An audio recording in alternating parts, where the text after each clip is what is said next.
Hello Lamppost is a kind of playful project that we have run in a few cities before, but bringing it to Singapore was... We'll just wing it. Yeah, so bringing it to Singapore for us was all about being able to start to think about how do we question some of these arising ideas of the smart nation, of talking about technology in public space, still making it that same playful system, but bringing in some of those other ideas and starting to let citizens have a voice in that too. Maybe I'll grab that. So just really quickly, for those who don't know, how does the project work? So very simply, the idea is that we let people talk to street furniture. They do that via SMS. So SMS, that's something certainly in the UK, 96% of phones have that capability, or rather 96% of people have the phones that have that capability. So it's a very open system. It's a system that really we think is as open as it can be. The project borrows from codes that already exist in the environment. So as you can see on this slide, hopefully, we picked a hydrant for this, but hydrants have a really clearly published number on the front of them that is unique to that object in that city. So that we saw that as a really fine-grained way, or actually quite a sort of a slightly less granular kind of locating system. If you're stood in front of that object and can see that number, we know where you are in the city. And almost all objects in the city have those numbers on to identify them for utilities companies, for maintenance, for the council or the city to know where that object is and go and fix it or address it. So in a way, beginning to hint at what the smart city itself is, addressable objects in public space. So how does it work? Once you find that number, you text hello, say hydrant in this case, hello hydrant, hashtag 1234. So you tell it it's a hydrant, you tell it what its code is, and you bring that object into the system. And it becomes a conversation, so it responds, and maybe it says, hello, good morning, I haven't seen you before, thanks for waking me up. I'd like to ask you a few questions. To start with, can you tell me what's behind me? So we invite people to engage with this object that's newly woken up and start to describe the city that it finds itself in. And that was really important to us. It wasn't about objects gathering data for some unknowable purpose. It was objects that wanted to know where they were, who you are, what the city that they find themselves in is, and then to serve it back. So once the conversation begins, an object will respond to your question, but then it will also share back, or rather respond to your answer, but it will then share back what somebody else has told it. So it becomes not a conversation with street furniture, but a conversation between people in the city. So here are some examples of what one of those questions that, say, a hydrant might ask. And we're actually including this. It's not the type of question. This is more the typical of a question we might have asked outside of Singapore. This is kind of the fun, playful type of question that we felt was really important to kind of get people in the right kind of frame of mind to talk openly, candidly with objects. Ask questions where there's room to be silly, room to be creative, open-ended questions that let people really think about what they bring to a city. So hopefully you've all read them. And just starting to get into the data a little bit. As Drew said, we started to kind of go through yesterday. These are some of the kind of statistics of objects that have been spoken to a lot in Singapore. We particularly like the hydrant. I mentioned before it had the number on the front of it. The hydrant does have a really clear, obvious number on the front of it that really kind of is very representative of the system. So we actually kind of publicized them quite strongly. Bus stops are the same, a really clear, addressable code on them. And as you can see, 405 objects have been spoken to. That's after we've cleaned up the data and for the mistakes that people have made in spelling mistakes or typing codes incorrectly. Lampposts as well, really well spoken to. So this sort of hopefully gives you a sense of the spectrum, and there's a very long tail here. There's one Merlion that's been spoken to an awful lot, as there is only one Merlion. But there are a really good number of other objects that have been brought in, whether it's bits of graffiti, whether it's someone that's noticed there's a code on a drinks bottle they're drinking from. You really can talk to anything, and actually we really enjoy, we've just been running for a week here, but we enjoy on the kind of longer runs as people start to understand how the system works, and they start to subvert it and use it for their own causes. And I think that's an exciting offer to citizens as well, is to say, we've made a system that's really legible, it's really clear how it's using your information and how it's feeding it back out. And once you've figured it out, you can kind of do anything with it. And I think on that note, I'm going to pass you over to Sam, who has a caveat. Yeah, massive caveat. I know Drew touched on this.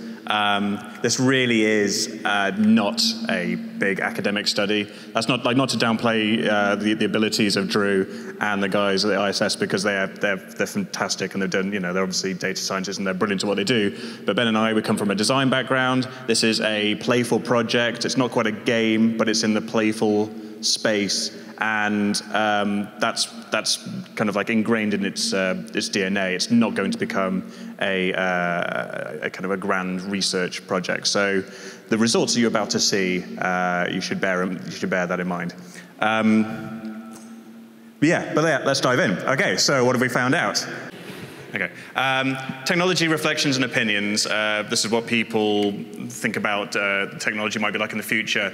So a lot of the questions were related to, like, if you could have a robot look after your kids, would you? Or if you could have a robot fly a plane for you, would you do that? And we've got a really nice kind of like array of like trust here. You know, there are like, would you want a robot fridge? Maybe. Some people, yeah. Some people, no. They're not that bothered about it. Would you work for a robot? Yeah, definitely. Like, everybody wants to work for a robot, right? Yeah, brilliant. I don't really understand why, but that's really popular. People love that. And then maybe not surprisingly, but people do not trust robots with their kids or their flight paths. Although I'm fairly sure robots are quite in control of a lot of flying anyway. But yeah, so there's a kind of like an interesting kind of range of trust there with artificial intelligence and machine systems.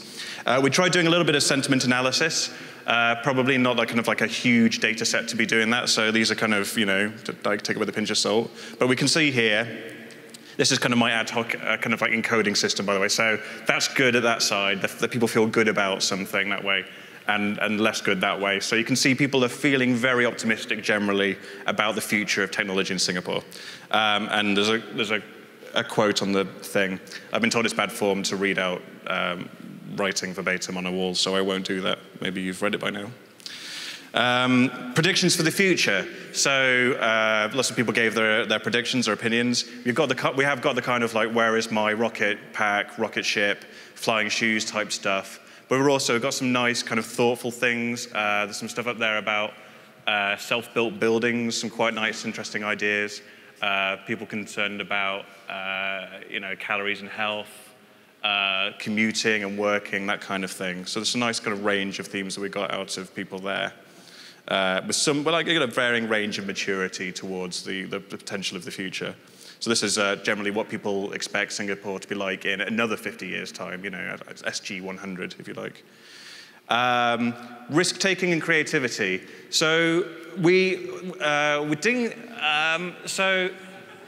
isn't a great deal of culture of risk-taking, apparently.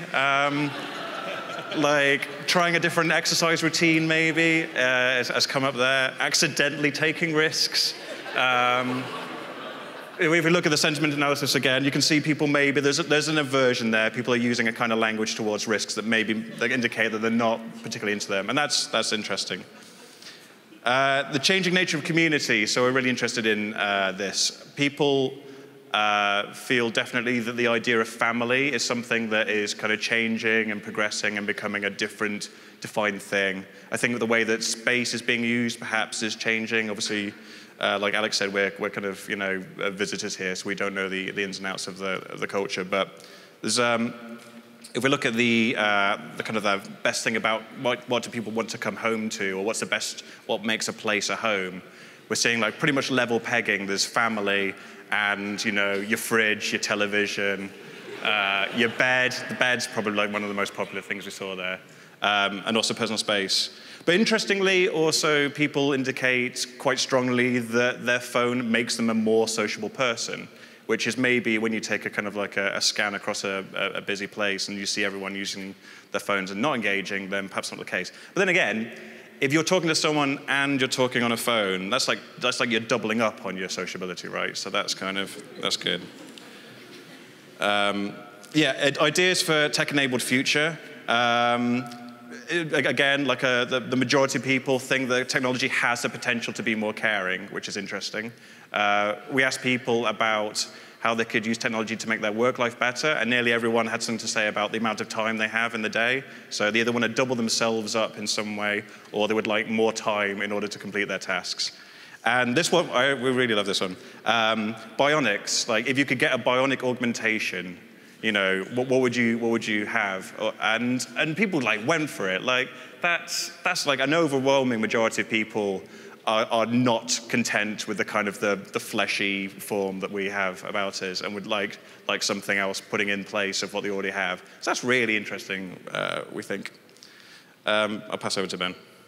Yeah, great. So that really just kind of leads us to a bit of a summary of what we've seen here in Singapore and how the system has kind of been met, really, I suppose, by Singaporeans and obviously visitors to Singapore as well. So firstly, it's been a fantastically high adoption rate in terms of just number of messages we've received. That number of SMSs in, I think, what is now 7.5 days is really for us incredible.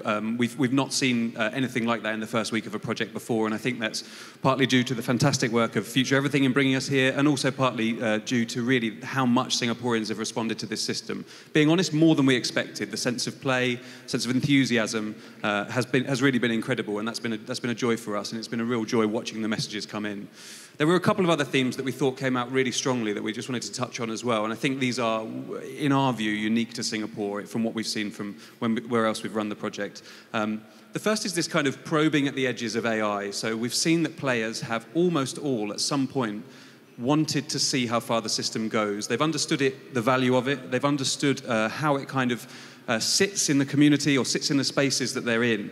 But they've also wanted to know how far does it go and how far does it kind of want to go? Will it respond to me? Will it be able to tell me more? Not critically, not responding and saying you're not doing enough, but just saying how much do you know?